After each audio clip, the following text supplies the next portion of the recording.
भाई 5 थ्योरीज बताता हूँ स्त्री 3 और हॉरर कॉमेडी यूनिवर्स के फ्यूचर को लेकर जो तुम्हारे होश उड़ा देगा। विक्की जिसे हम एक टेलर समझ रहे हैं पूरी कहानी में, वो एक्चुअल में कोई टेलर नहीं बल्कि उसकी लीनियज है, एक ऐसी लीनियज जिसके बारे में अभी तक हमें कुछ नहीं पता, विक्की को कुछ नहीं पता। सिर्फ पता है तो मैं भी उसके बाप को, स्त्री को एंड अक्षय कुमार के कैरेक्टर को।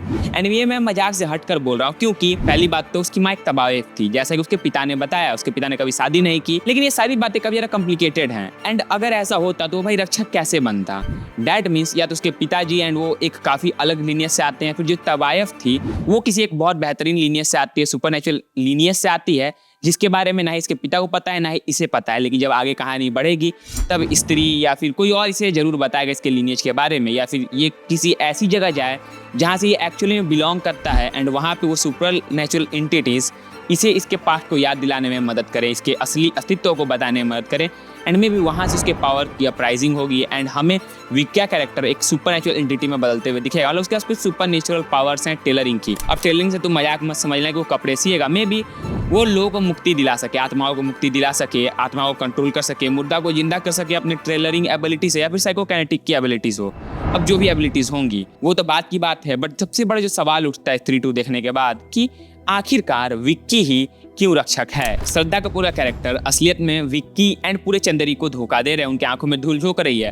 अब कैसे, मैं एक्सप्लेन कर देता हूँ। देखो, अगर श्रद्धा का पूरे कैरेक्टर को एक्चुअल में स्त्री को मुक्ति दिलानी होती तो वो चोटी काटने के बाद स्त्री को मुक्ति दिला देती, बट पार्ट 2 में हमने देख लिया कि स्त्री जिंदा है, स्त्री कहीं मरी नहीं है, उसे मुक्ति मिली नहीं है। तो जो भी वो कहानी गढ़ रही है वो एक्चुअल में एक फॉल्स एजम्पशन है स्त्री के पावर को लेने का। एंड वो अकेले स्त्री की पावर नहीं ले रही है, बल्कि अलग अलग जितने भी अर्बन लीजेंड हैं किसी फीमेल विच के अराउंड, उनकी पावर्स वो एक्युमुलेट करना चाहती है। इसीलिए वो एक जगह से दूसरी जगह घूमती है उनके पावर को कलेक्ट करते हुए। स्त्री 2 में जो भी कहानी श्रद्धा का पूरा कैरेक्टर विक्की को बताता है स्त्री के बेटी के अराउंड, वो काफी ज्यादा abrupt and out of context लगता है क्योंकि स्त्री की शादी नहीं हुई थी तो उसकी बच्ची कहाँ से आ गई? अब मान लेते हैं कि वो तबायफ थी, किसी और का बच्चा था, वो बड़ी थी एंड उसे मार दिया गया। तो भाई अगर वो स्त्री के सामने मरी है बच्ची के रूप में तो मतलब कुछ लिंक बैठता नहीं है। उन्होंने क्लियर कट एक कहानी नहीं, एक नैरेटिव हमें नहीं दिया जो कि मेन कहानी से, मेन मुद्दे से डेविएशन क्रिएट करता है।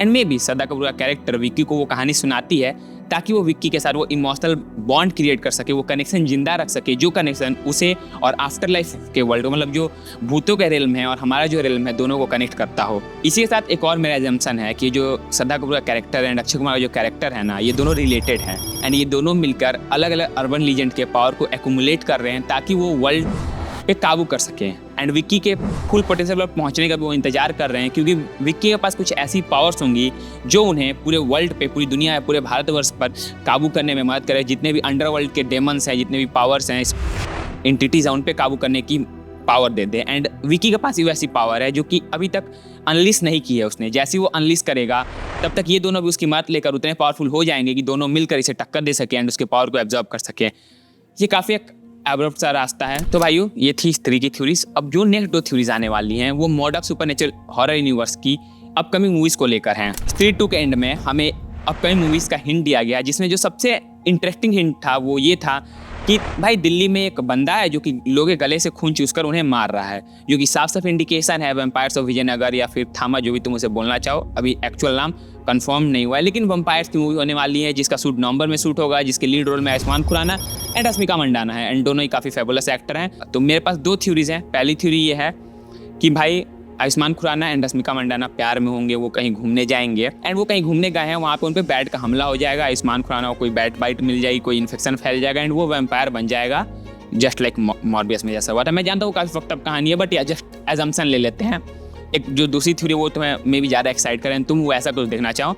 बाकी अगर इस पर बात करें तो उसे वहाँ से पावर्स मिलेगी एंड उसके बाद वो उस पावर्स को कंट्रोल नहीं कर पाएगा एंड वो दिल्ली में अलग अलग जगह रातों को घूम के लोगों के खून को चूस रहा हो एंड लोगों को मार रहा हो क्योंकि वो अपने किलिंग इंस्टिंक्ट पर काबू नहीं कर पा रहा है, वो अपने आप को खो चुका है। एंड भेड़िया वहाँ जाएगा, फिर भेड़िया उसे लड़ेगा, उसके प्यार के बारे में, उसके इंसानियत के बारे में उसे सीख देगा एंड हमें वहाँ से हमारा वैम्पायर मिलेगा इस यूनिवर्स का। या फिर दूसरी थ्योरी ये आती है कि मे भी एक गुड ग्रुप ऑफ वैम्पायर हो, एक बैड ग्रुप ऑफ वैम्पायर हो, दोनों में लड़ाई छिड़ जाए एंड जो रश्मिका का कैरेक्टर है वो बैड ग्रुप ऑफ वैम्पायर्स का पार्ट हो एंड जो आयुष्मान खुराना है वो गुड वैम्पायर्स का न्यूअर मेंबर हो, क्योंकि गुड वैम्पायर्स हार रहे थे तो उन्होंने सोचा क्यों नहीं नए लोगों को अपने ग्रुप में जोड़ते हैं। एंड वो ऐसे लोग हैं जो कि नॉर्मली लोगों का खून नहीं पीते हैं, बल्कि वो ब्लड डोनेशन कैंप से खून लेते हैं एंड वहाँ से वो खून का सेवन करते हैं। बट जो बैड वैम्पायर हैं वो लोगों को मार के उनका खून पीते हैं। बट इस बार गुड वैम्पायर्स को अपने आप को बचाने के लिए कुछ वैम्पायर्स, नए वैम्पायर्स बनाने पड़े एंड उसमें आसमान खुराना ही पकड़े गए। एंड जब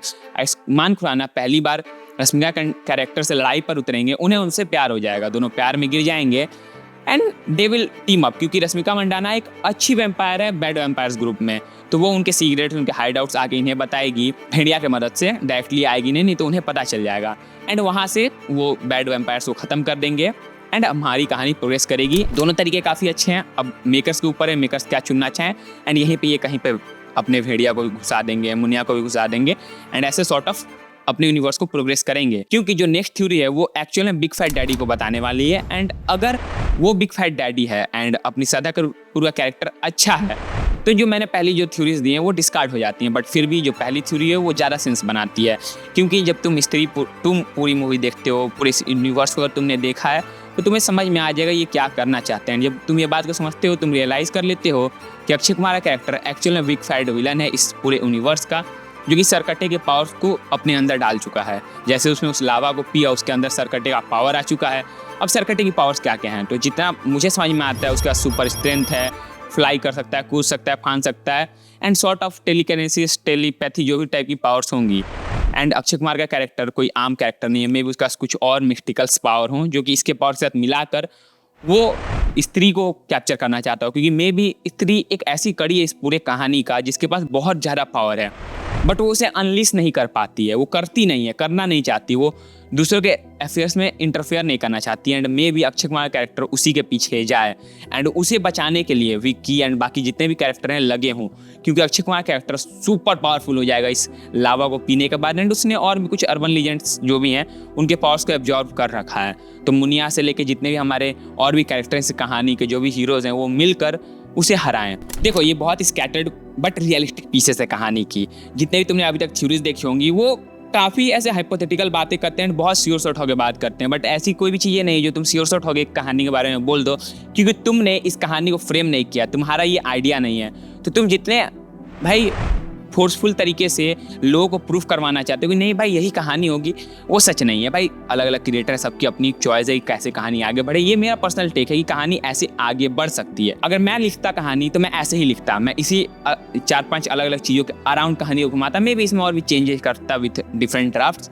बट या मेरा बेसिक मोटो यही होता कि कहानी को जितनी ज़्यादा हो सके उतनी ज़्यादा इंगेजिंग, उतनी ज़्यादा ग्रिपिंग एंड उतनी ज़्यादा रियलिस्टिक बनाऊँ। एंड ये जो मैंने कहानी बोली वो काफ़ी रियलिस्टिक है। मे भी बहुत लोगों को पसंद नहीं आएंगी, बहुत लोग मुझे गाली देकर जाओगे, but it's what I would have written. And वही मैं बोल रहा हूँ, बहुत छोटे में बताने की कोशिश की है।